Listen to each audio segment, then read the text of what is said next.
Hi friends, very good morning to you all. I am Mr. Kiran Kumar Behra, faculty of English. I teach English for competitive exams. I am going to teach you general English, which is applicable to whatever exam you prepare for, whether it is SSC CGL or bank examinations or any kind of local exams like TET, DSC. So basics of English is very fundamental. So fundamental concepts అనేవి క్లియర్గా ఉంటే ఎటువంటి competitive exams అయినా మనం appear అవ్వచ్చు. So చాలామంది students ఇబ్బంది పడుతుంటారు అనేసరికి ఇంగ్లీష్ మాకు రాదు, ఇంగ్లీష్లో క్వశ్చన్స్ అమ్మో బాబోయ్ ఇంగ్లీష్ క్వశ్చన్స్ వస్తే చాలు మనం ఎస్కేప్ అయిపోదాం అన్న ఒక నేచర్లో ఉంటారు. ఇంగ్లీష్ లేని ఎగ్జామ్స్ రాద్దాం, ఇంగ్లీష్ ఉండే ఎగ్జామ్స్ రాద్దామంటే వాళ్ళకి బేసిక్స్ క్లియర్ ఉండవు, ఫండమెంటల్స్ క్లియర్ ఉండవు. సో అందువల్ల most of the students are not able to clear English subject when it comes to competitive exams. So ఎందుకు ఇట్లా జరుగుతుంది? So first of all we should understand what is basically needed to crack any competitive exam as far as our English is concerned. అట్లా ఎందుకు జరుగుతుంది? Especially people from rural backgrounds, right? మన vernacular medium నుంచి చదువుకొని వచ్చిన పిల్లలు చాలామంది problems face చేస్తుంటారు. ఎందుకు ప్రాబ్లమ్స్ ఫేస్ చేస్తుంటారంటే because they don't have exposure towards English. What do you mean by exposure? Exposure అంటే ఏం లేదు. ఎక్స్పోజర్ అంటే వాళ్ళకి daily activities, I mean news paper చదవడం కానీ, ఇంగ్లీష్ మూవీస్ చూడటం కానీ, సో ఇంగ్లీష్తో వాళ్ళకున్న కనెక్షన్ తక్కువ అవ్వడం వల్ల వాళ్ళు ఇంగ్లీష్ని ఒక డిఫరెంట్ సబ్జెక్ట్గా ట్రీట్ చేయడం స్టార్ట్ చేశారు. But basically English is not a subject, you all know that. So English is basically a language, అంతే కదా? సో ఇంగ్లీష్ అనేది ఒక లాంగ్వేజ్ కాబట్టి లాంగ్వేజ్ని మనం ఎలా నేర్చుకుంటాం జనరల్గా? Language always comes naturally when we speak with people, when we listen to the people, when we read some things and we write something. So that is the very natural process of learning any language, okay? So అది చేయకపోవటం వల్ల మనకు ఒక gap వస్తుంది. So చిన్నప్పుడే నేర్చుకుంటే ఏమవుతుంది, usually మనకి హ్యాబిచ్యుయేట్ అయిపోయి English will be very easy. But when it comes to ఒక స్టేజ్ దాటాక after graduation when we come to appear for competitive exams మనకి చాలా వరకు ప్రాబ్లం స్టార్ట్ అవ్వడం అనేది సహజంగా జరుగుతుందన్నమాట. సో దీన్ని ఎట్లా ఓవర్కమ్ చేయాలి అనేది తెలుసుకునే ముందు ఫస్ట్ జనరల్ ఇంగ్లీష్ అన్నది కాంపిటేటివ్ ఎగ్జామ్స్లో మనకి ఏంటి ఎగ్జామినర్ మన నుంచి ఏం ఎక్స్పెక్ట్ చేస్తున్నాడు, మనం ఏంటి అవుట్పుట్ ఇవ్వాలన్నది క్లారిటీ ఉండాలి మనకి, right? So first of all general ఇంగ్లీష్లో మనకందరికీ ఉన్న ఒక బిగ్గెస్ట్ మిస్కన్సెప్షన్ ఏంటంటే academic English is very different from your competitive English. You should understand it very much. What do you mean by academic English? Academic English లో మీకు academic అంటే ఏంటి? 1st to 10th standard వరకు జనరల్గా మనకి stories బుక్స్లో stories కానీ జనరల్గా ఇంగ్లీష్ ఏముంటుంది మనకి సబ్జెక్ట్లో? స్టోరీస్, పోయమ్స్ ఇవన్నీ ఉంటాయి కదా. So academic English will try to focus on to create a base for the language. So academic ఇంగ్లీష్లో మనకి ఎక్కువగా కనిపించేది డెఫినేషన్స్, ఓకే? అంటే గ్రామర్, ఎస్పెషల్లీ గ్రామర్ విషయానికి వస్తే మనం నౌన్ అంటే ఏంటి, ఓకే? నౌన్ టైప్స్ ఏంటి, వర్బ్ అంటే ఏంటి, వర్బ్ టైప్స్ ఏంటి, అడ్జెక్టివ్ అంటే ఏంటి, అడ్జెక్టివ్ టైప్స్ ఏంటి. So every time we talk about definitions, okay, types, వీటి గురించి మనం మాట్లాడతాం అకాడమిక్ ఇంగ్లీష్లో. But what is competitive English? Competitive ఇంగ్లీష్లో మనకి డెఫినేషన్స్ అడగడు, టైప్స్ ఆఫ్ నౌన్స్ అడగడు, టైప్స్ ఆఫ్ వర్బ్స్ అడగడు. మరి ఏం అడుగుతాడు? What he's expecting from us? He's expecting usage of any word. Usage అంటే ఏంటి నేర్చుకుందాం. ఫస్ట్ ఆఫ్ ఆల్ అసలు ఏంటంటే నెసెసిటీసో మనం ఫస్ట్ తెలుసుకునే ప్రయత్నం చేద్దాం. Usage of any word, recognition of a word, recognition of any word based on the context, okay? Recognition of any word based on the context, okay?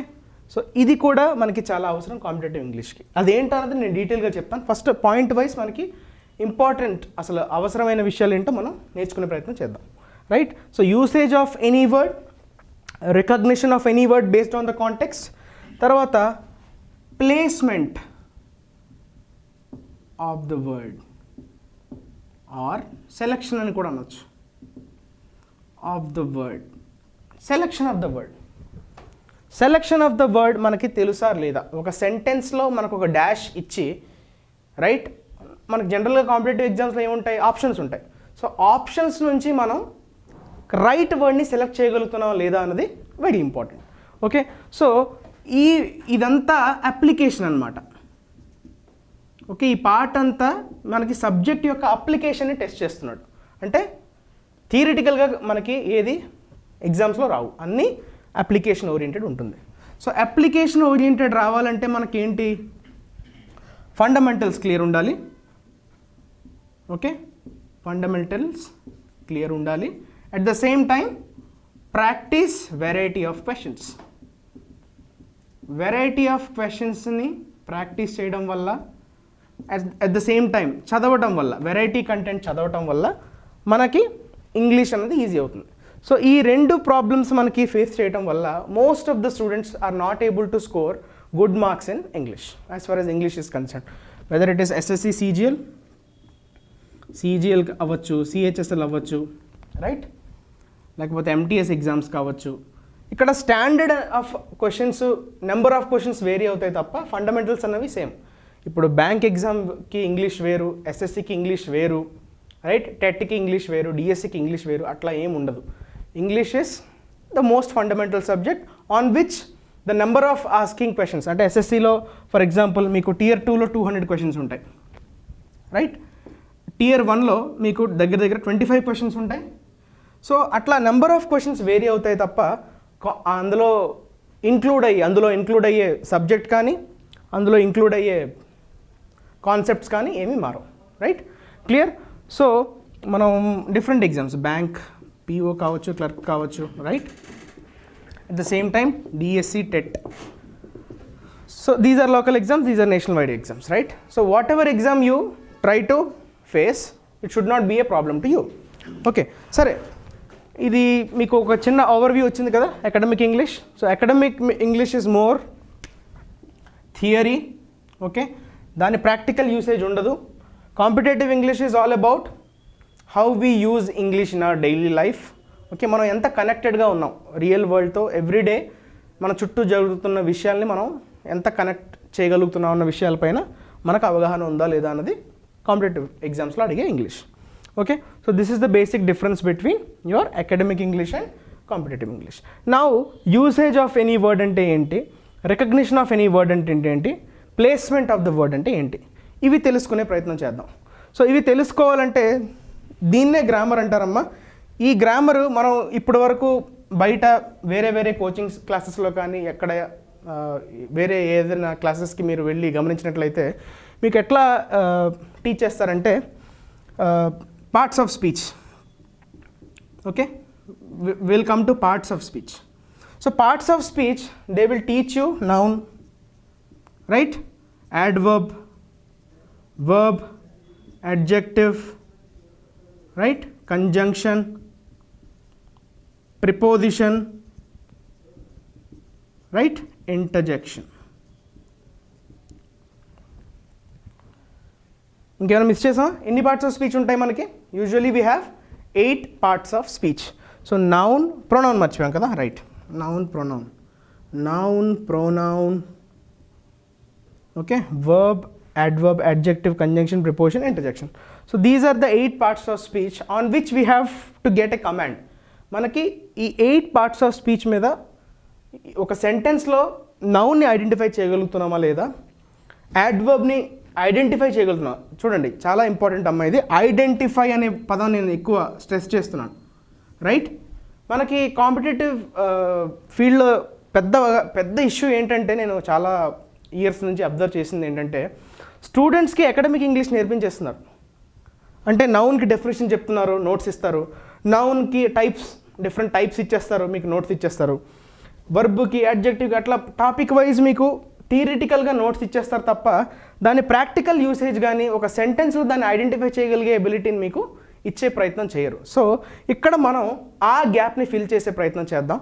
So ఎక్కడైతే ఒక సెంటెన్స్ని మనం చూసి డిఫరెంట్ పార్ట్స్ ఆఫ్ స్పీచ్ని identify చేయగలుగుతామో then we are successful in any competitive exam. As far as your గ్రామర్లో parts of speech అనేది చాలా చాలా చాలా పెద్ద రోల్ ప్లే చేస్తుంది అనమాట, రైట్. సో ఐడెంటిఫికేషన్ అనేది ఏంటో ఇప్పుడు చూసే ప్రయత్నం తెలుసుకునే ప్రయత్నం చేద్దాం, రైట్. సో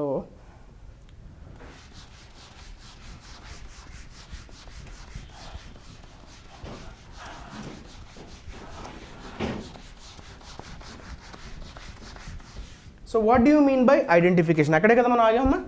సో ఐడెంటిఫికేషన్ అంటే ఏంటో తెలుసుకునే ప్రయత్నం చేద్దాం, రైట్. సో కొన్ని సెంటెన్సెస్ ఇప్పుడు నేను రాస్తాను, జాగ్రత్తగా అబ్జర్వ్ చేయండి. ఓకే, జస్ట్ అబ్జర్వ్ చేయండి.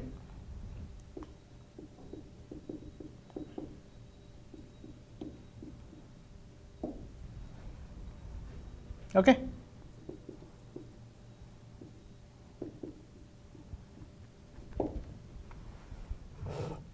Okay.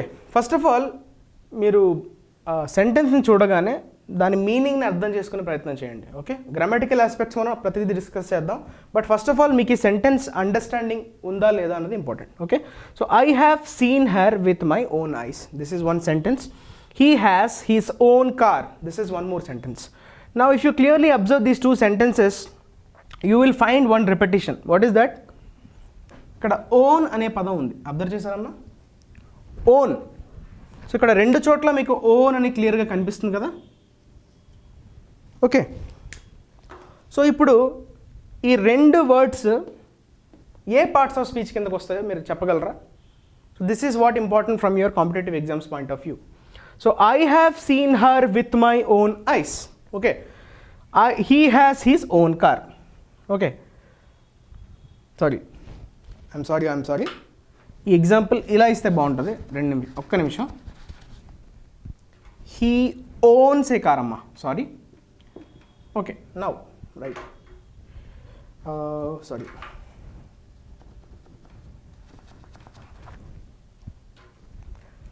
They own A car.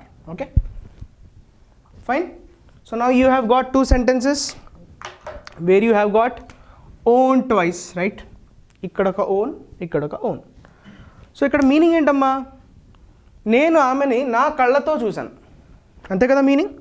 Own eyes అంటే నా కళ్ళతో, నా యొక్క కళ్ళు, right. Whose eyes? My own eyes, right. So ఈ సెంటెన్స్లో ఓన్ యొక్క పార్ట్స్ ఆఫ్ స్పీచ్ ఏంటి?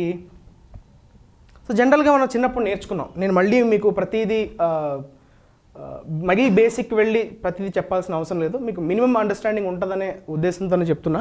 సో నౌన్ని జనరల్గా క్వాలిఫై చేసేదాన్ని మనం ఏమంటామమ్మా? What do we call to something which qualifies a noun? We call it as an adjective, అంతే కదా. నౌన్ని క్వాలిఫై చేసేది, for example, she is a beautiful girl, అంతేనా.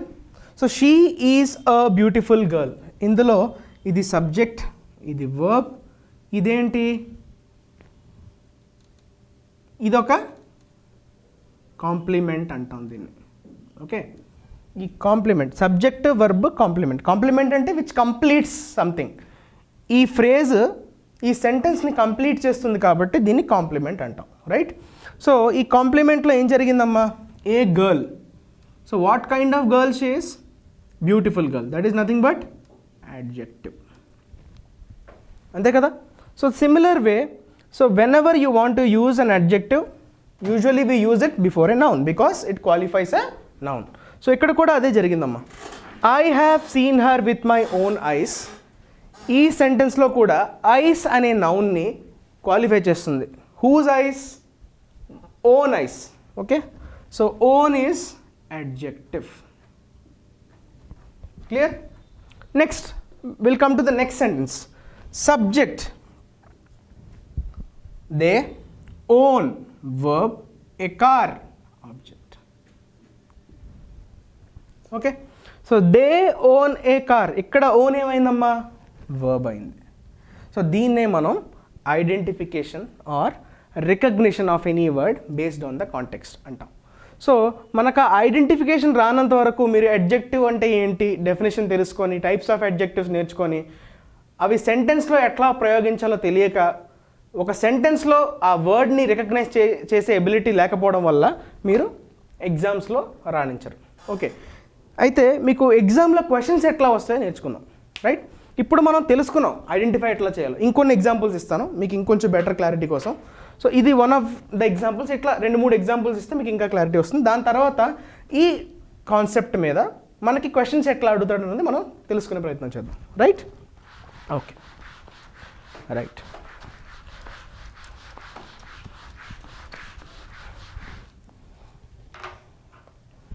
Okay, now let's go to one more example to clearly understand whatever the concept which we have discussed so far. For example, ఇది చూద్దామమ్మా. I have seen this movie before. Okay, ఇదొక సెంటెన్స్. She sat before me. Okay, ఇదొక small చాలా basic sentences రాస్తున్నా. First of all మీ concept అర్థం కావడానికి. Later on we move on to complicated sentences. First of all we try to understand the basic concept with the help of some basic examples. Okay, తర్వాత the train had left before I reached the station. Okay, so now we have I have taken 3 examples to understand to identify the word before in the 3 sentences. Okay, సరే, ఇక్కడ ఏమున్నాయమ్మా కామన్గా observe చేశారా? Before, before, before. Okay, సరే, ఇప్పుడు నేను reverse learning చేస్తున్నామమ్మా మనం. Reverse learning అంటే ఏంటి? కాన్సెప్ట్స్ అన్నీ తెలుసుకొని తర్వాత మనం పని చేయట్లేదు. ఇచ్చిన సెంటెన్సెస్ నుంచి కాన్సెప్ట్స్ని తెలుసుకునే ప్రయత్నం చేద్దాం. దానివల్ల మీకు బర్డెన్ తగ్గుతుంది, త్వరగా నేర్చుకుంటారు. ఎక్కువ టైం తీసుకోకుండా తక్కువ టైంలోనే ఎక్కువ లెర్నింగ్ చేసుకుంటారు. Because we are doing comparative study. Comparative study చేయడం వల్ల అడ్వాంటేజ్ ఏంటి? You can easily get over the things కదా. ఈజీగా మీరు డిఫరెన్స్ని ఐడెంటిఫై చేయగలరు, right? So let us see this, analyze these 3 sentences. I have seen this movie before. Okay, she sat before me. The train had left before I reached the station. ఈ 3 సెంటెన్స్లో కనుక మనం observe చేసినట్లయితే before అనే word కామన్గా కనిపిస్తుంది కదమ్మా. ఇప్పుడు ఈ బిఫోర్ యొక్క ఫంక్షన్ ఏంటి తెలుసా మనకి? Do you know the function of this word before in this sentence? Do you know the function of the word before in this sentence? Do you know the function of before in this sentence? Because we have to understand one point, that every before in every sentence, in each sentence has a different role to play. ఇక్కడ దీని role వేరు, ఇక్కడ దీని role వేరు, ఇక్కడ దీని role వేరు.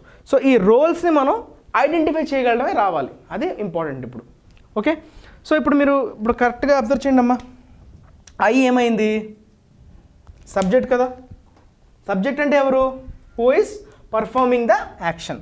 So ఎవరు పర్ఫామ్ చేస్తున్నారు యాక్షన్? ఇక్కడ యాక్షన్ ఏంటి? Have seen. This is your verb, అంతే కదా. I is nothing but doer of the action, that is nothing but your subject. Okay, I have seen this movie. Okay, this is object. Okay, something which receives the action is called object. Receive చేయడం అంటే అర్థం ఏంటమ్మా? అంటే మీరు ఎవరిని చూశారు? మూవీని చూశారు. మూవీ మీ చేత చూడబడింది. So this is called your receiver of the action. యాక్షన్ని రిసీవ్ చేసుకునే దాన్నే ఆబ్జెక్ట్ అంటాం, right? So I have seen this movie. When అనే క్వశ్చన్ అడుగుతా. వెన్ అనే క్వశ్చన్కి ఆన్సర్ వచ్చిందమ్మా. బిఫోర్ ఎప్పుడు చూసారు మీరు? ముందే చూసేశారు. So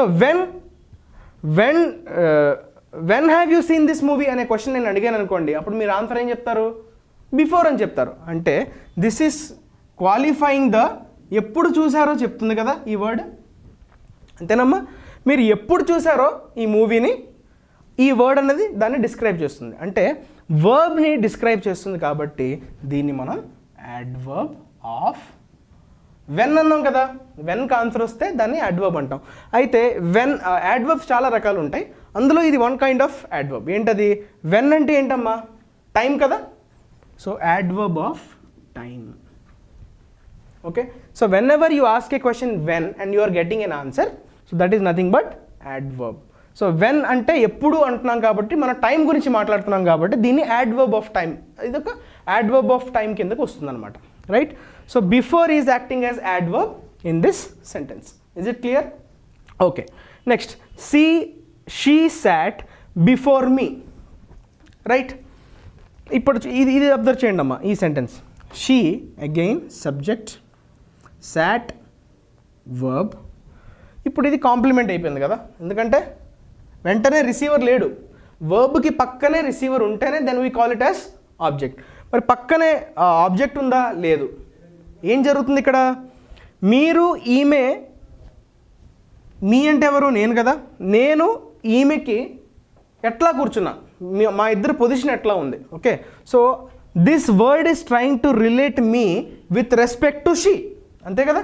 so this word is trying to establish a connection between your subject and me. Right? So this is nothing but preposition. So preposition అంటే మనం ఏం నేర్చుకున్నాం? ప్రీపొజిషన్. పొజిషన్ అంటే ఏంటి? ప్లేస్మెంట్. ఎక్కడ? దేనికి ముందు? నౌన్కి కానీ నౌన్కి ఈక్వలెంట్ ఉన్నదానికి మనం ముందు వాడేదాన్నే ప్రిపోజిషన్ అంటాం. ప్రిపోజిషన్ ఫంక్షన్ ఏంటమ్మా? Preposition function is always try to connect a noun or its equivalent అంటే pronoun with the other part of the sentence. So preposition role is nothing but it tries to establish a connect or connection with the noun or its equivalent with the other part of the sentence. So నేను ఆమె ఎదురుగా కూర్చున్నా, before కదా, ఎలా కూర్చున్నాను? ఎదురుగా కూర్చున్నా, వెనక్కి కూర్చున్నా, పక్క కూర్చున్నా. సో నా position with respect to she, అదే కదా చెప్తుంది ఇది. సో దీని ఫంక్షన్ ప్రిపోజిషన్. సో అందుకే మనం బిఫోర్ అని అనగానే అది ఏ పార్ట్స్ ఆఫ్ స్పీచ్ అని ఎవరన్నా రివర్స్గా అడిగాను, ఇప్పుడు సెంటెన్స్ తీసేసి నేను before A parts of speech అని అడిగాను అనుకోండి, అప్పుడు మీ ఆన్సర్ ఏమవుతుందమ్మా? ఏమవుతుంది మీ ఆన్సర్? వెంటనే మీరు ఏం చెప్పాలి? కాంటెక్స్ట్ మాకు కావాలి. కాంటెక్స్ట్ లేకుండా బిఫోర్ అన్నది మీరు యాడ్వర్బ్ని చెప్పలేరు, ప్రిపోజిషన్ అని కూడా చెప్పలేరు. యూ నీడ్ సమ్ సెంటెన్స్, అందులో దీని ఫంక్షన్ ఏంటో తెలుసుకుంటేనే then you can be able to answer. Okay, సరే, ఇప్పుడు ఇంకొక ఎగ్జాంపుల్ చూద్దాం. The train had left before I reach the station. Okay, ఇప్పుడు జనరల్గా ఒక సెంటెన్స్, మినిమం ఒక సెంటెన్స్కి ఉండాల్సినటువంటి పార్ట్స్ ఏంటమ్మా చెప్పండి? ఇప్పటివరకు మనం నేర్చుకున్న సబ్జెక్ట్లో సో జనరల్లీ ఒక సెంటెన్స్కి మినిమం ఉండాల్సినటువంటి రెండు కాంపోనెంట్స్ ఏంటంటే subject and your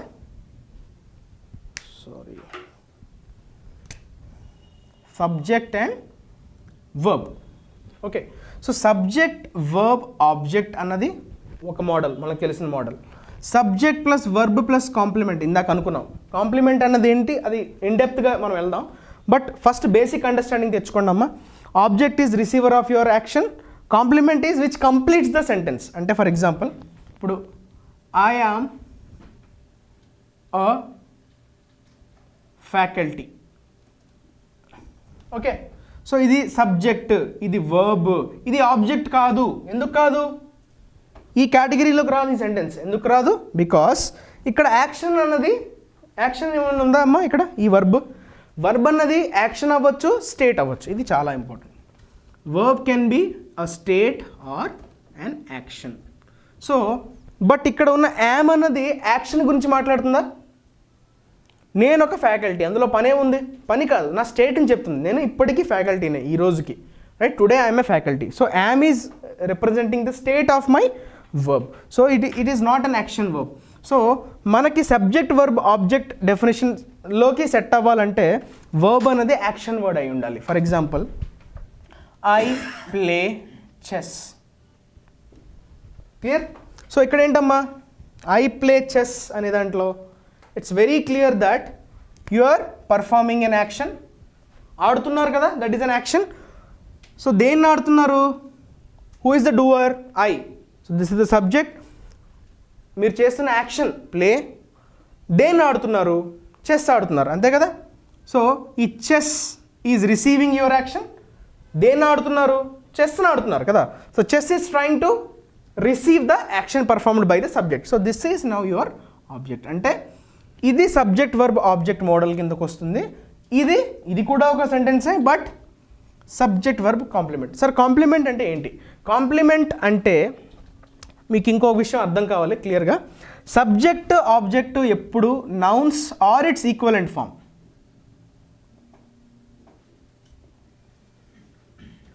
noun or its equivalent form, right. So subject object ఖచ్చితంగా నౌన్, కానీ వాటి ఈక్వలెంట్ ఫామ్ అంటే అర్థం ఏంటమ్మా? ప్రొనౌన్ అయి ఉండొచ్చు, రైట్. ఈక్వలెంట్ ఫామ్ ఏంటి నౌన్కి? ప్రొనౌన్ కదా. సో సబ్జెక్ట్ ఆబ్జెక్ట్ ఖచ్చితంగా నౌన్ కానీ దాని ఈక్వలెంట్ ఫామ్ కానీ అయి ఉండాలి. కావాలంటే మీరు ఎన్ని సెంటెన్స్ అయినా క్రియేట్ చేయండి, మీకు ఇదే వస్తుంది. కావాలంటే కొన్ని ఎగ్జాంపుల్స్ చూద్దాం. ఫర్ ఎగ్జాంపుల్ చూడండి, they booked the tickets. Okay, ఇదొక ఎగ్జాంపుల్ చూద్దాం. సో ఇక్కడ అబ్జర్వ్ చేయండి అమ్మా, ఇక్కడ బుక్డ్ మీనింగ్ ఏంటి? బుక్డ్ అంటే అర్థం ఏంటి?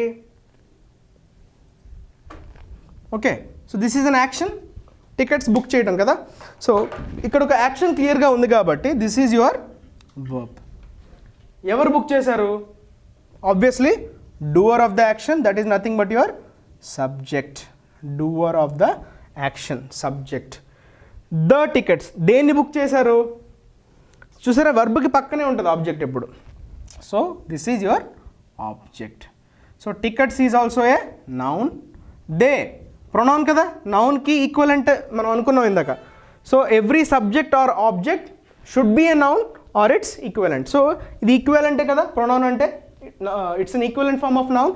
So they will be considered as your equivalent form of noun. So this is a subject. And tickets, as it is not performing the action but receiving the action, it is placed after the verb, so it is called an object. Clear kadamma? So దీంతో మీకు recognition చేయడం వచ్చింది కదా, subject ఏది, verb ఏది, object ఏది. మరి complement ఏంటి అంటే, కాంప్లిమెంట్ ఏదైనా కావచ్చమ్మా. కాంప్లిమెంట్ అన్నది నౌన్ కావచ్చు, అవ్వచ్చు నౌన్. ఓకే, కాంప్లిమెంట్ అన్నది యాడ్జెక్టివ్ అవ్వచ్చు, కాంప్లిమెంట్ యాడ్వర్బ్ కూడా అవ్వచ్చు. So depending on the sentence బట్టి కాంప్లిమెంట్ అన్నది మనం, అందుకే నౌన్ కూడా రావచ్చు, యాడ్జెక్టివ్ రావచ్చు, యాడ్వర్బ్ రావచ్చు. కాబట్టే జనరల్గా కాంప్లిమెంట్ అనే పదం వాడతాం. కాంప్లిమెంట్ అంటే మీరు అనుకునే కాంప్లిమెంట్ కాదు సుమా. కాంప్లిమెంట్స్ అంటే రెండు అర్థాలు ఉన్నాయి. ఒకటి COLMPLIME ఏంటి కాంప్లిమెంట్, COMPLEME ఏంటి కాంప్లిమెంట్. సో రెండు వీటిలో ఏమంటారంటే ఒకే రకమైనటువంటి ఉచ్చారణ వస్తుంది కదా. కాంప్లిమెంట్ అనడానికి ఒకేలా ఉన్నాయి కదా రెండు పదాలు. సో ఈ రెండు వర్డ్స్ చూడడానికి ఒకేలా ఉన్నాయి. ఐ మీన్ చిన్న స్పెల్లింగ్ డిఫరెన్స్ ఉంది, variation, but when we spell it both are alike, అంతే కదా. So this compliment and this compliment are same in pronunciation, right. So such words are called, ఏమంటాం తెలుసా? So they are technically called as homophones. Okay, homo అంటే ఏంటమ్మా? Homo means same. Homo sapiens అంటాం కదా, that is homo is same అనమాట. Homosexual అంటాం కదా, homosexual అంటే ఏంటి? Equal gender, same gender having sexual contact, right, homosexual. Okay, so homo is same అనమాట. హోమోజీనియస్ మిక్స్చర్ అంటాం కదా, హోమోజీనియస్ అంటే నా ఉద్దేశం ఏంటంటే హోమో అనే రూట్ వర్డ్కి మీనింగ్ ఏంటి? సేమ్ అనే అర్థం వస్తుంది, రైట్. సో ఫోన్ అంటే ఏంటమ్మా? Phone is nothing but your sound. So same sound వచ్చే పదాలు అంటే స్పెల్లింగ్లో ఏమాత్రం డిఫరెన్స్ ఉన్నా కూడా వాటి మధ్య ఉండే సిమిలారిటీ ఏంటి? సౌండ్. సో సేమ్ సౌండ్ ఉండే వర్డ్స్ని మనం హోమోఫోన్స్ అంటాం. సో ఇక్కడ సందర్భం వచ్చింది కాబట్టి నేను చెప్పాను, డోంట్ వరీ అబౌట్ దిస్. దీనికోసం మనం స్పెషల్గా డిఫరెంట్ క్లాసెస్లో మనం దీని గురించి డిస్కస్ చేసే ప్రయత్నం చేద్దాం.